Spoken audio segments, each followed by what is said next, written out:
Guys আসসালামু আলাইকুম, সবাই কেমন আছেন? আশা করি সবাই ভালো আছেন।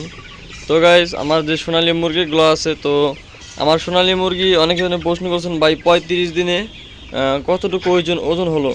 তো আমার এই সোনালী মুরগির বয়সগুলো হচ্ছে আজকে 35 দিন। এখন সবগুলো হচ্ছে খাবার খাচ্ছে। আজকে 35 দিনে মুরগির অ্যাভারেজ ওয়েট এসেছে 600 গ্রাম। আলহামদুলিল্লাহ অনেকটা সুন্দর একটা ওয়েট এসেছে। তো আশাবাদী 50 দিনে 1 কেজি প্লাস হয়ে যাবে। আরও 15 দিন আমাকে এই মুরগিগুলো রাখতে হবে।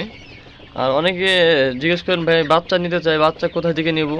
তো যারা যারা বাচ্চা নিতে চান তারা হচ্ছে আমার সাথে যোগাযোগ করবেন। আমার ভিডিওতে কমেন্ট বক্স নাম্বার দেওয়া থাকবে, ডিসক্রিপশনে আমার নাম্বার দেওয়া থাকবে। সোনালি, টাইগার, কালার বার্ড যে যে বাচ্চা নিতে চান, বেশিরভাগ টাইগার অনেকজন প্যারেন্টস করতে চান, তারা হচ্ছে আমার সাথে যোগাযোগ করতে পারেন। এটাই খবর। আর 35 দিনে সোনালী মুরগি আজকে 600 গ্রাম হয়েছে। আলহামদুলিল্লাহ অনেক সুন্দর একটা সাইজ এসেছে। তো যাদের বাচ্চা দরকার আমার সাথে যোগাযোগ করতে পারেন। এইটাই, সবাই ভালো থাকবেন। আসসালামু আলাইকুম।